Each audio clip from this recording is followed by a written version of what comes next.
Hello প্রিয় ছাত্রছাত্রীরা, আশা করি তোমরা সবাই ভালো আছো। স্বপ্নপূরণ একাডেমিতে তোমাদের সবাইকে শুভেচ্ছা। আজকের এই ইংরেজির উপর একটা ক্লাস এনেছি, চলো ক্লাসটা শেষ পর্যন্ত করে দেখি। দেখো, change into different part of speech, মানে নানান পার্ট অফ স্পিচে আমরা চেঞ্জ করবো কি বেটারের সাহায্যে। তোমরা যে কোনো ওয়ার্ডের সাহায্যে করতে পারো, আমি বেটারের সাহায্যে দেখাবো, তোমরা অন্য কিছু ওয়ার্ড ব্যবহার করতে ওয়ার্কের সাহায্যে করতে পারো বা প্লেস সাথে করতে, যে কোনো একটা ওয়ার্ডের সাথে তোমরা যে কোনো পার্ট অফ স্পিচ ব্যবহার করে দেখাতে পারো। দেখো, প্রথমে আমরা এই বেটারটাকে নাউন হিসাবে ব্যবহার করবো। কি নাউন হিসাবে? নাউন কাকে বলে? অর্থাৎ ভার্বকে কে বা কারা দিয়ে প্রশ্ন করবো, অর্থাৎ সাবজেক্টের ঘরে যারা বসে তাদেরকে না, সাবজেক্ট অথবা অবজেক্টের ঘরে যারা বসবে তাদেরকে আমরা নাউন বলবো। তাহলে এটাকে কিভাবে আমরা নাউন করব ভাবো। তাহলে আমরা বলতে পারি, দেখো, বেটার ইজ হয় অ্যান অ্যাডজেক্টিভ, সরি,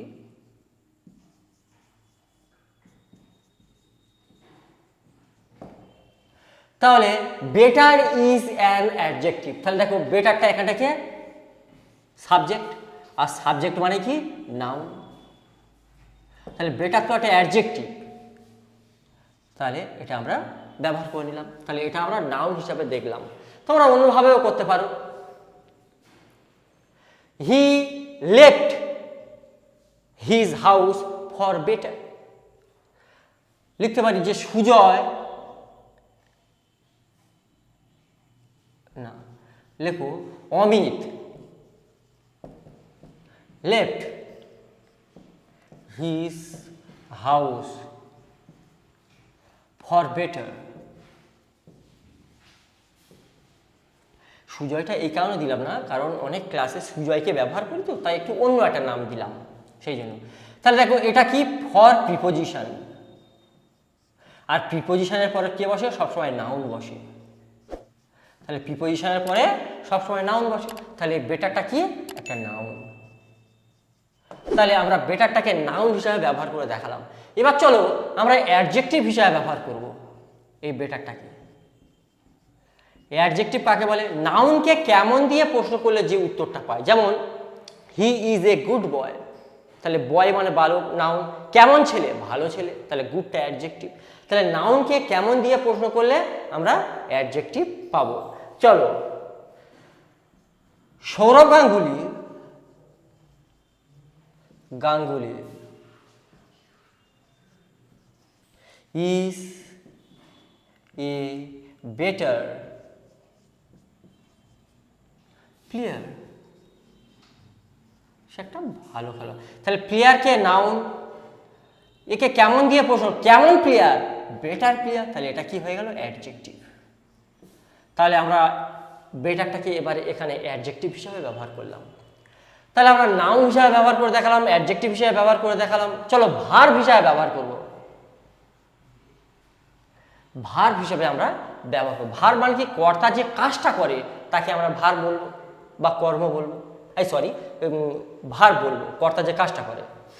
তাহলে লেখো রাম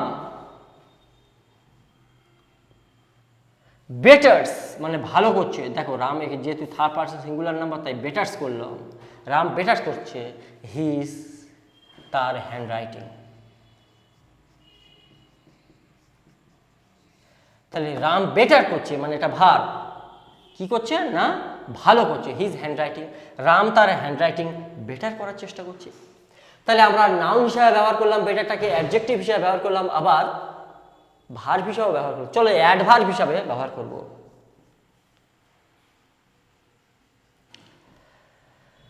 লেখো মোহন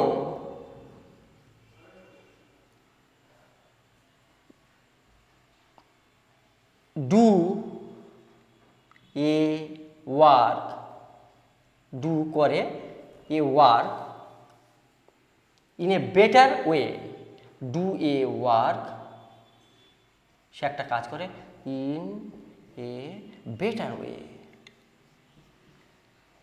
ভালোভাবে সে কাজটা করে। ভালো করে বোঝো, ভার্বকে কিভাবে দিয়ে প্রশ্ন করলে যে উত্তরটা পায় তাকে আমরা কি বলবো? অ্যাডভার্ব। তাহলে ডু করে কিভাবে করে, ভালোভাবে করে, তাহলে এটা আমরা কি বলবো, অ্যাডভার্বিয়াল। এটা কি হিসাবে ব্যবহার করলাম, অ্যাডভার্বিয়াল হিসাবে ব্যবহার হলো।